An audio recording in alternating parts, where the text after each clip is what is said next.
to Check Out This Guy, the podcast where 2/3 of us have played Matriarch Gwendolyn in a tabletop game.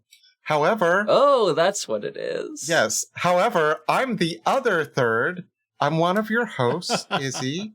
I use she pronouns. And we have another host with us. What's up? I'm Emery, pronouns they, she, he. And we have a guest with us. Hello, my name's Grant. I use he, him, and that's the first things you need to know to talk about me. Yeah. Helps to have a name. Both Gwendolyn portrayers. Always nice to meet a fellow one. Yeah, I guess, yeah, you before you even knew my name, you knew that I ran a long-running Mouse Guard campaign that you can listen to online, actually, which it's related to the guy I brought to share. I've never played Mouse Guard, but I did have Gwendolyn as an NPC in an interstitial campaign. Oh, that's cool. Yeah. She was just a regular-sized mouse surrounded by mostly regular-sized characters. Yes. So, interstitial is fun like that. Yeah. Grant, just so that you're aware, I played a Dr. Eggman on the path to redemption in that campaign. And he did gift Matriarch Gwendolyn a Mac. Well, as is only proper and fair. Yes. Exactly. Probably with some sort of loudspeaker so that others could hear her tiny squeaks. All right, Grant. Who are you here to tell us about? Let's get into it. Let's hear about your guys. So yeah. Not only have I GM'd a fair number of games available for listening on the internet, but I'm currently a player in my AP Squad's Star Wars set campaign. We play in a GM-less system called Galactic 2nd Edition using the Scum and Villains expansion. And my particular brand of scum is a man by the name of Iser Munn. He is Big Blue Chagrian. If you don't recognize the name Chagrian, in the prequels, there is a dude standing next to the Chancellor in all of the Senate scenes who's a blue guy with a big staff and horns. He's that species. That's the Chagrians. I love Star Wars. How long is the Wikipedia entry on those guys? About 10 pages, I'll bet. They're fun. They're fun guys. They are what's the word? Amphibious. Their planet apparently has a wet season and a dry season, and by wet season they mean the cities are underwater half the year. Hell yeah. That's that real pulpy space opera stuff. That's the good stuff right there. Hell yeah. So yeah, our Star Wars campaign is not set in any recognized canon. We would do something along the Star Wars Visions route, if you're familiar with that series of shorts. But essentially, the idea is we have the symbology, the imagery, the cultural cachet of all the big proper nouns, but the continuity is our own. So, sure, we have the Clone Wars, but plural, many Clone Wars. There are a lot of cloners essentially working as arms dealers. And there's a period of regional conflicts that are known collectively as the Clone Wars. That's part of our backstory, that our empire rose out from all the same in its own way. Similarly plural are our Force traditions. There is no one galaxy-wide dogma or like orthodox Force tradition. I don't think we've used the word Jedi across the entire campaign. There's lots of smaller scale, more local Force traditions that have their own practices, histories, and philosophies. And one of those is the Guides of Ben Gerin. Benjarin being the name of the planet where these people hang out. Izermun is the only known survivor of the gods of Benjarin because, like many Star Wars empires, ours is just crudely materialist and not really interested in any sort of luminous, transcendent philosophy, especially when that philosophy is tied to people with superpowers who really want to blow up all their tanks and shit. So, yeah, what do you want to know? Should we talk about him like mechanically or the story he's been through? That's like the big bullet points of Izer, I guess, up at the top. Yeah, let's hear about them mechanically. What kind of really silly stuff can they do? Sure. So, Galactic and its various expansions that we've pulled material from is a token-based economy, right? It's diceless, it's randomizerless entirely. So the way the mechanics work are a series of moves that move tokens around the table, right? Generally, the idea is you gain a token for getting yourself in trouble, and then you can spend that token on ways to get out of trouble. So let's just go through his vulnerable moves. Find yourself surrounded. Respond to someone's hope with cynicism, sigh and join someone on their quest, tell someone they remind you of a person you used to be or care about, and say, don't be naive.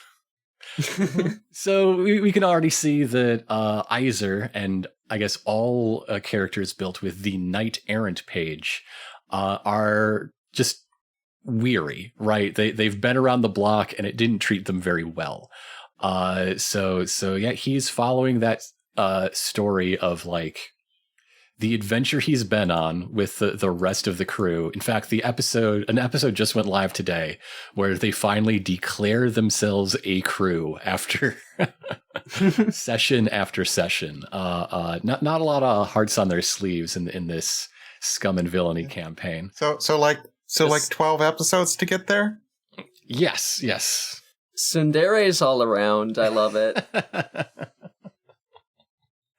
But he also has the lateral moves. These are ones where you take a token from your pile and give them to someone else.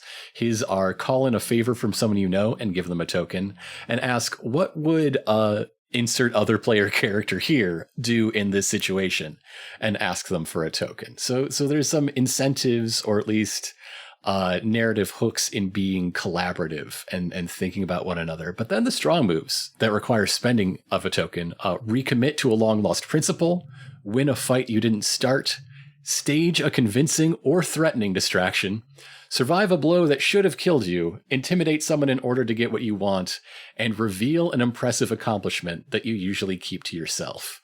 That one I often use for like force stunts. Mm-hmm.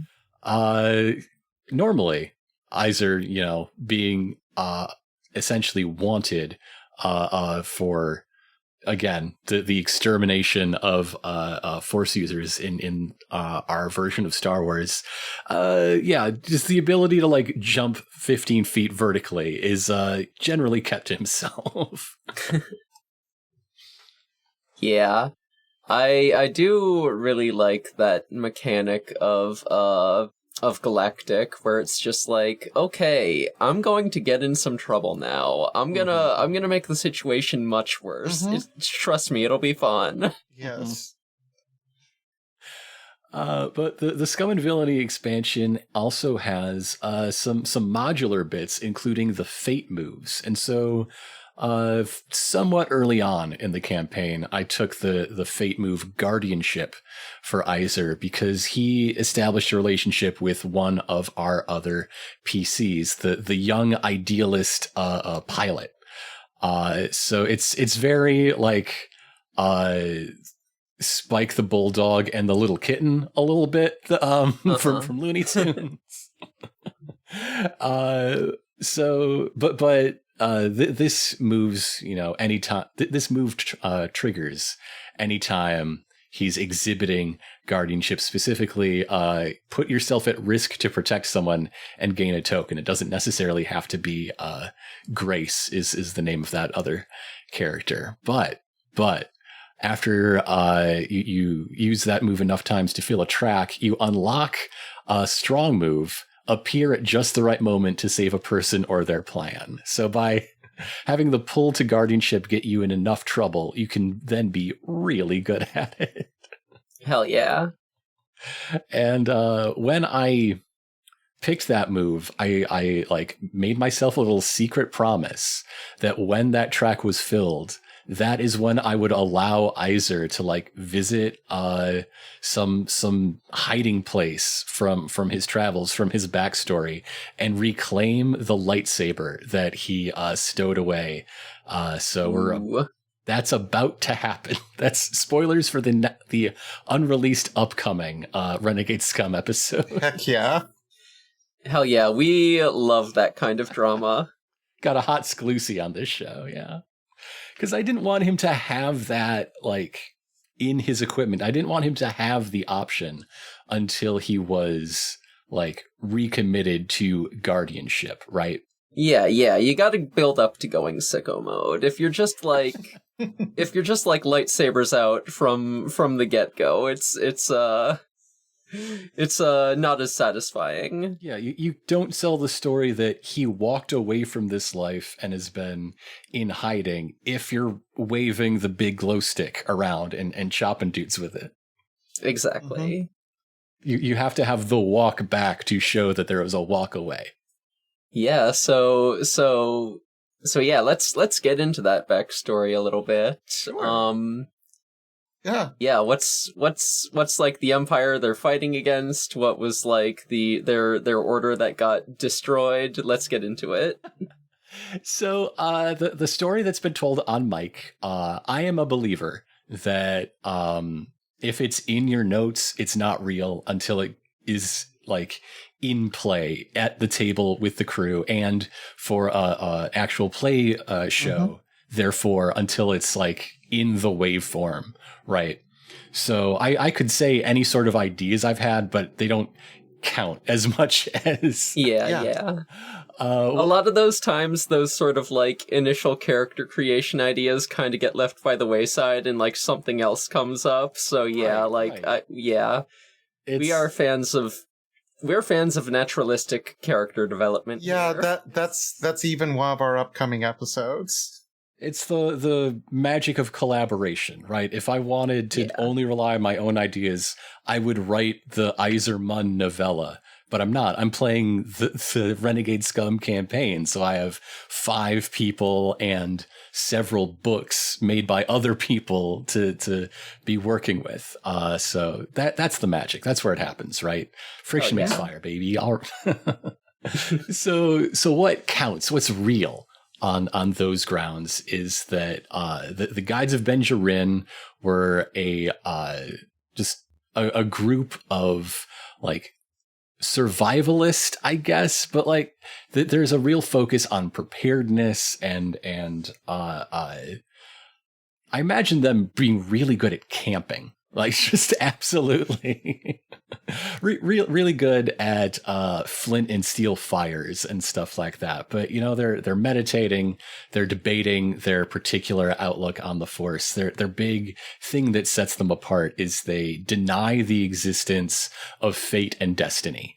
They believe that to just be a convenient fiction that protects people from the cause and effect nature of life. You are in the place you are because of decisions that were made. Not all of them made by you, not all of them made consciously, but there is no guiding hand. The Force asks us questions. It does not push us into to one way or the other at that fork. So they're chilling, practicing, having a good time, doing their meditation and whatnot. And one day, someone on watch misses an alarm. A landing party comes in. They're ambushed as the Empire. This is probably like 5-8 years before our campaign. Just slaughters nearly all of them, right? Just classic Star Wars Empire shit. Mm-hmm. And of course, the person who wasn't on the ball, missed the alarm, was Iserman himself, the only known survivor from this massacre. So he is in the position of he can either he could let himself off the hook and say that it is what it is. There's nothing that could have been done to assuage his grief, but that would be denying his own order's philosophy, and then they would be truly dead. So he is really caught at a crossroads in how he's going to deal with the grief and responsibility. Why would you simply move on from a tragedy in your past when you could simply be in turmoil about it? Oh boy. For years to come. Uh-huh. Just to be clear, this is a campaign that paints in many brushes all the colors of the tonal rainbow. The episode that just went up today has someone talking about a restaurant known as the Cheesecake Factory. So like everything's on the table. It's not all sad sack indulgent stuff like that. Uh-huh. Yeah. But it's in there. When I'm running a tabletop game, I don't do it often, but last time I ran a tabletop game, the tone hit all the extremes. Right, There's simply sure no did. other way to go about it. We love just some wild tonal whiplash. It's my favorite thing in a tabletop game. Oh, we're in the right group then. So after that sort of origin story that set him on the path that we found him on, he of course went underground, went in hiding, and essentially became a professional violence doer. Right, bodyguard jobs, shakedowns, some smuggling, mercenary work. Did a bounty or two in his day. Just generally hired muscle in all the ways you can apply that in the scum and villainy, the name of the expansion, of our version of the Star Wars galaxy. And in that time, he makes contacts, friendly or otherwise. And that's all the like currently undefined slush time between, again, the very tragic tale of the Guides of Ben Jirin, and when we meet him in session 1, where he's on one of those, where he's on a courier job, essentially sitting guard in front of a storage locker inside a great big multi-world convoy, a convoy big enough to essentially be a world in itself on the move, as much of a population and society as we've seen on any other Star Wars planet, frankly. And then, things go bad. An Imperial inspector gets a little big for his britches and calls in airstrikes, and the whole convoy is scattered. A lot of ships are lost. And that in the escape, that is when the 6 PCs that our game follows, Iser included, really fall in together and rely on each other for first survival, and then getting off of the planet that they, all escaped onto from the scattering of this convoy, and now are semi-autonomous, not really joined up with the rebellion rebels together. So how has the campaign gone from Iser's perspective? Well, from Iser's perspective, it started with a lot of babysitting, and has come to he's a stern man. He's not forward with his feelings. The episode where he talked about that sad tragic backstory, he spent the whole rest of the session skulking because he was not prepared to be emotionally open that day. So he would never say this, but it became he is being drawn to the person he was, the person he thought lost without the rest of his order. He's finding a community that is worth being the better version of himself again for. He's been continually impressed by these people, even if most of them don't have bones. Because that's Star Wars, baby. True. And yeah, it's when he does like light that lightsaber again, it's going to be familiar, and he won't feel like he's lying to himself the way I think he would if that were 4 sessions ago.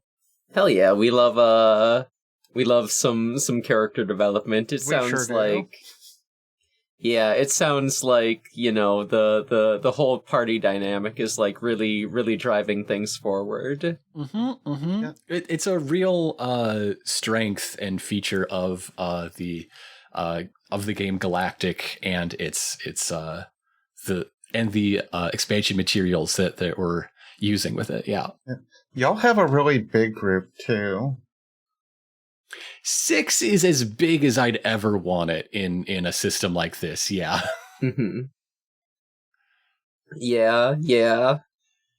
When I'm running almost any game, I think 4 is a pretty big party, so... Do you want to hear some behind-the-scenes stuff? Ooh, absolutely. So Iserman is named after Steve Yzerman, the Hall of Fame hockey player. One day, I was just let me see if I can find the tweet. I was at a concert, like the opener had finished and the headliner hadn't come on, and I was just thinking of like, I bet you could make some fun Star Wars names out of the 90s Red Wings lineup. And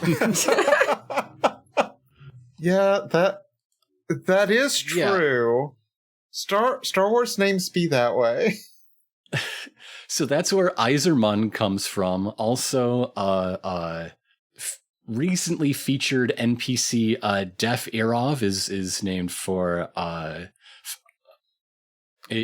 for Sergei Fedorov, obviously. Gilk Rist, Chell Eos. I also did Gundam names, Malt Beekirk, Holmstormer, Osgood Keeper, and Osk T. Bowman are all very Gundam names for Kirk Maltby, Kirk Holmstrom. Yeah. And of course, the coach, Scotty Bowman. Yeah. You grow up in the 90s in Michigan, you have to love the 90s Wings. They won the cup 4 times when I was a kid. Damn, that's a pretty good record. Also, the lightsaber that I've mentioned a couple times, I have it on the shelf in the other room behind me. Oh, hell yes. Oh, damn.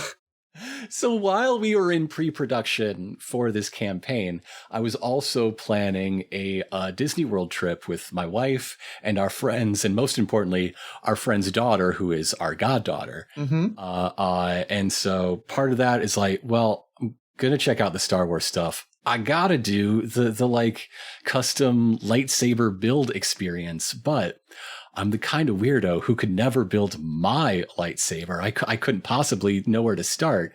But there is this idea in my head of a guy I'm making up for fiction. I can build his lightsaber. So yeah, before there was really before there was really an Iserman, there is a lightsaber belonging to Iserman in like solid die-cast parts screwed together. Incredible. Isn't it wild when things become physical and 3D and exist in space? Yes. Yeah. Yes, I am a huge fan of having merchandise for your OCs. It's like if I had drawn him, that'd be one thing, but I sort of assembled a prop for it. It's in the family of doodling your special guy. But For sure. I was helped by a multinational entertainment conglomerate. They did have a hand in there. Yeah. Thanks, Disney. We owe you one.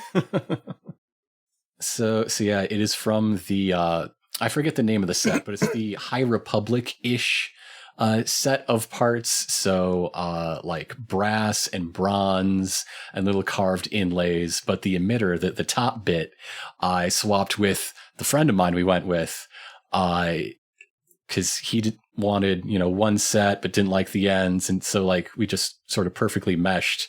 And it's this reclaimed bit of like junk or something off a speeder bike flange or something. Is how I'm going to describe it in the narrative.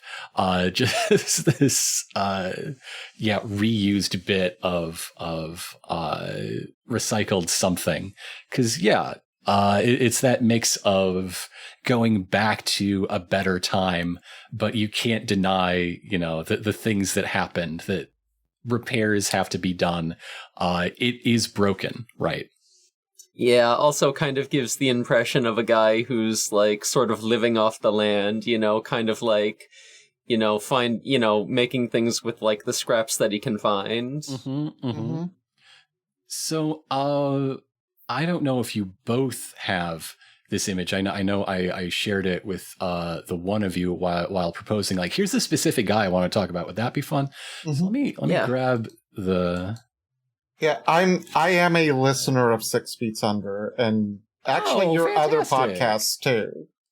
Oh, that's lovely. Thank you so much. But yeah, just as a reminder then, I've dropped the official Iser art that we commissioned for the campaign. Mm-hmm. Dude's got a chest. Yes. Uh-huh. So one of the notes I went with is I want his outfit to be the halfway point between Jedi robes and boxer's ring wear, right? Because the image I wanted you to get was like behind the Star Wars filter, the Star Wars aesthetic touches. This is like the boxer in Pulp Fiction, right? A guy who lived by his fists and now makes that living working for the mob. Mm-hmm. Yeah. So I think that reads. I love his exposed knees. Mm-hmm. Mm-hmm. This is Iser hot weather version. Yeah, he's kind of got that championship belt. Mm-hmm. Mm-hmm. And it even looks like his pants are rolled up a little, so he doesn't have to be showing them knees. He made the conscious decision to. Yes. Even his outfit is amphibious. Yeah. Mm-hmm. But I guess I should talk about, while we're talking about his props and appearance, should talk about that stone necklace he wears. Yeah. Yeah. You know where this is going. You're a listener. So I am behind, though. Okay, that's fine.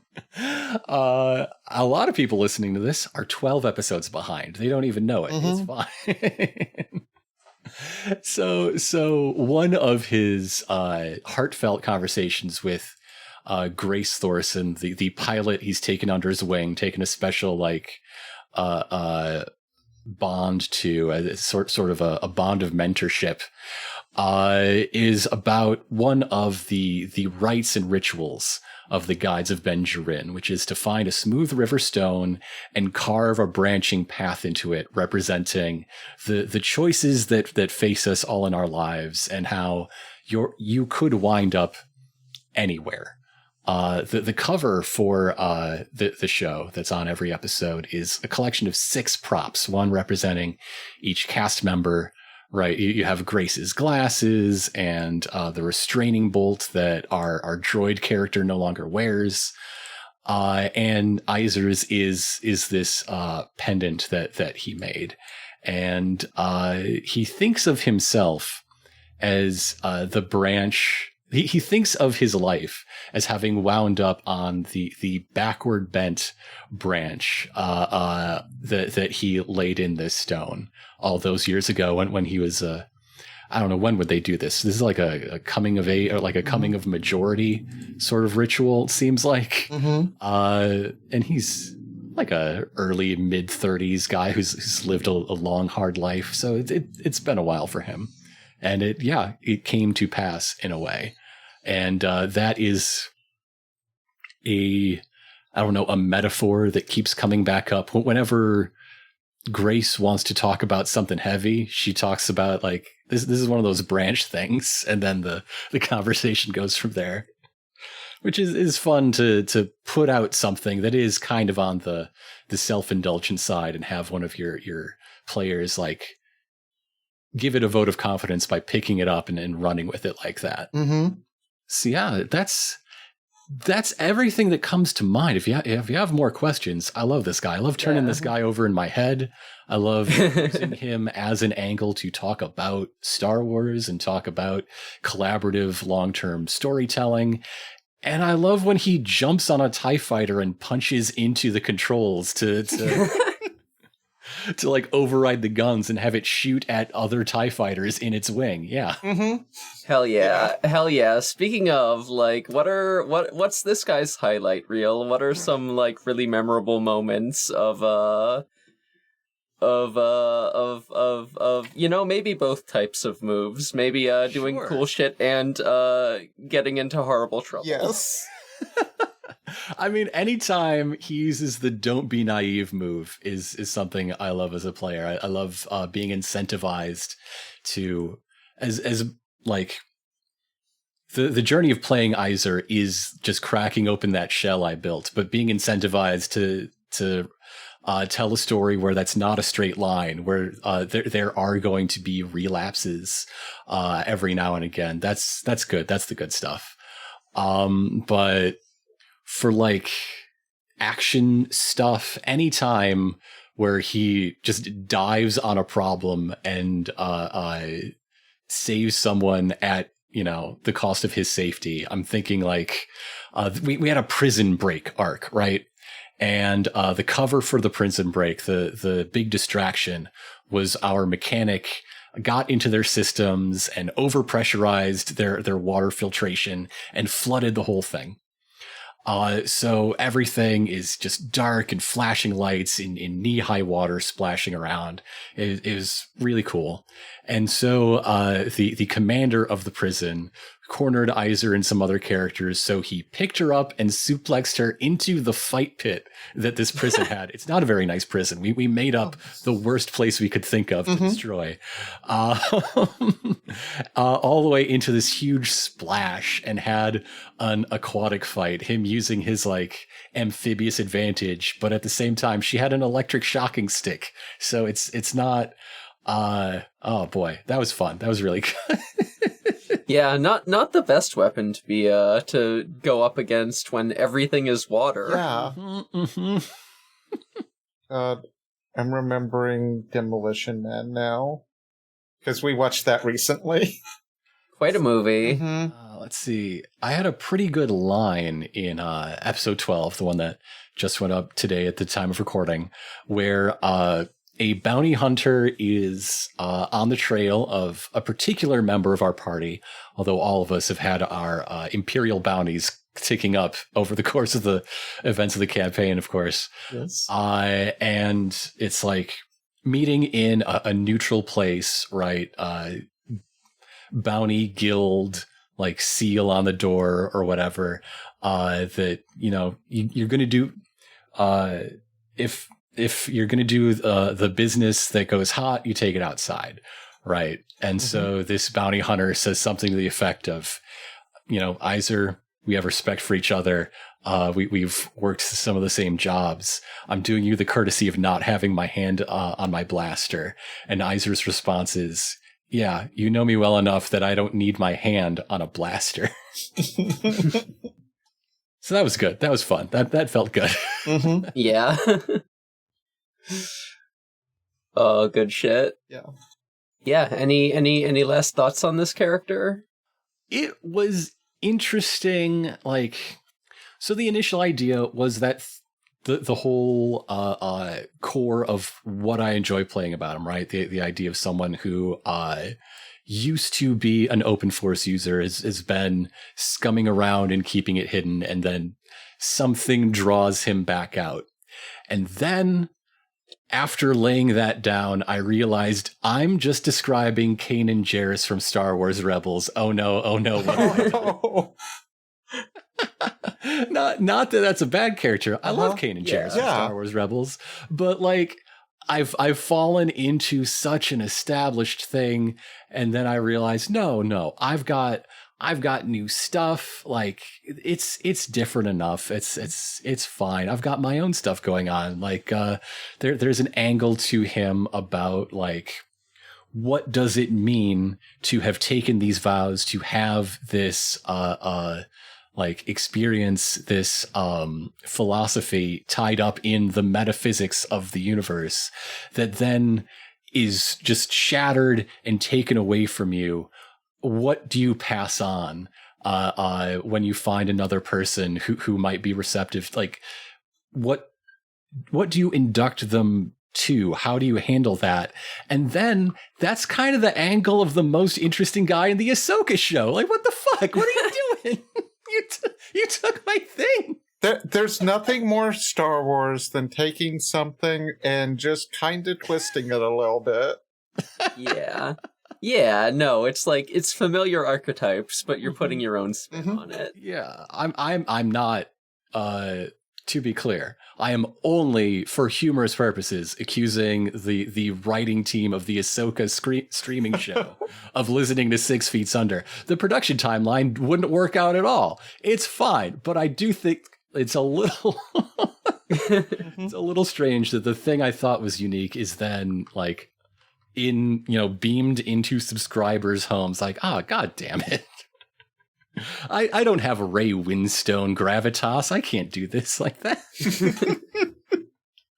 No, I think they could have done it. I think the Disney's spies. I think it runs deeper, much deeper than you would expect. They are kind of all powerful. Disney clairvoyance, maybe? Who could say? Yeah, the Panopticon. They're listening to everything. If there were, we would have no way of knowing about it. Another thought that I've had on and off is like, wow, I love this guy. I made this guy a physical prop.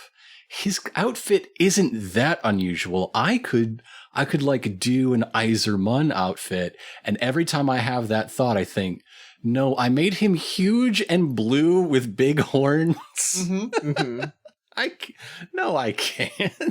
Look, cosplaying or bounding your OC is very good. I could Iser bound. Yeah, just wear a tatty bathrobe. Yeah. I'll know what it is. Look, in about a week, I'm going to be bounding my favorite OC at a dance. Oh. So, yeah, it happens. All of my characters are like very non-human, so I've never really thought about cosplaying any of them, but you know what? I could give it a shot. Look, you already designed the Gilly Kigurumi. I did. I don't know how to make a Kigurumi in IRL, though. Oh yeah, same. Well, once again, we're back to things existing in real space. Sometimes it would be nice. Measure twice, cut once. That's the important thing. Yeah. This is why I made a character that I could make like a custom gunpla of. There we go. Yeah, the thing about making things in 3D, it's kind of a lot harder than just drawing it. Kind of requires more resources. But yeah, that's if that's all we've got on the character. Want to jump to plugs? Sure. Where can we find you? Well, you can find me personally on co-host and Blue Sky as My Name is Grant. You can find what we've been talking about pretty much the whole time at sixfeetsunder.com. That's SIXFEATSUNDER.com, where we have a number of campaigns and one-shots of all sorts of lengths, including the ongoing Renegade Scum, the upcoming, soon-to-launch Fallout show that some members of the cast are making.